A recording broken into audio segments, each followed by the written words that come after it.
This is Terrence Banks with Information Age Financial Solutions, coming to you again about the economy, and particularly another great article I came across a couple of days ago about the next domino fall, commercial real estate. And if you're not familiar with of2minds.com, I would encourage you to take a look at his website. Again, I'm not getting paid to say anything about it, but this guy writes pretty good articles. And particularly, I pay attention because commercial real estate is, as quiet as kept, is attached to a lot of pensions, in which I've done a couple of videos on pensions and the particular crisis, that why we need to pay attention to it, as well as insurance products. The problem is with the commercial property index has been rising at a ridiculous rate. And as those stores, those retail establishments close, that has a crippling effect on, again, the yields that the pensions and state insurance companies utilize, because that's been where they've been putting. It's been considered the safest place to go. But look at the store closings. 405 in Blockbuster. These are good and a little older. 633 in Borders. 200 in GameStop. This is a list of them. If you take a look at that article, I'm going to go back up here. The next down the fall, commercial real estate. It shows just a list of them. In fact, they even did a photo of a decimated major mall.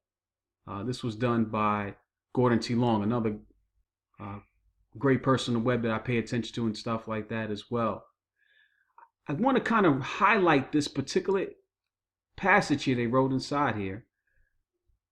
Commercial real estate is grossly overbuilt in retail and office space. Combined sky-high valuations with cratering demand and billions in short-term create loans that must be rolled over into new loans. So commercial real estate loans have to be rolled over into new loans, and we don't have a liquidity crisis, we have a collateral crisis. The assets supporting the debt are no longer worth the loan balance. Here we go. Unless the Federal Reserve intends to buy up every dead and dying mall in America, this is one crisis that the Fed can't bail out with a few digital keystrokes. So here we go. Everything can't be solved by printing money. And this is, he goes on, going too long, and I discussed the brewing crisis and its potentially devastating consequence in our program is retail, the next financial implosion. Again, as we continue moving on into the information age, we have to think about all of those store closings and how it has this ripple effect. While we're not paying attention to it, the things that's supporting that, again, institutional owners such as pension funds, insurance companies, and REITs, these are the ones that have been basing their income sources from that. And as you quietly kept closing those stores, this amount of stores closing, this amount of stores closing, and not really paying attention to it, it has its ripple effect that's going to show up later. Again, that pension crisis is pivotal because it's happening right now.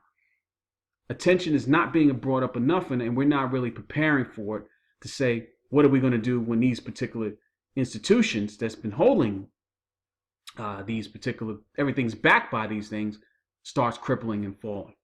So take a look at this article. Also pay attention to their, if you haven't gone Gordon Long, macro analytics and his retail collapse, you can find that his video on the YouTube. And until my next video, start paying attention.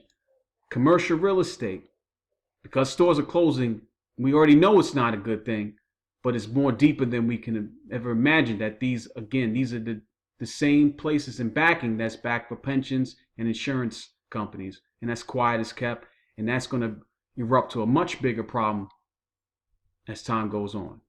If this has been any value to you, please subscribe, leave a comment, and to my next video, I'll talk to you soon.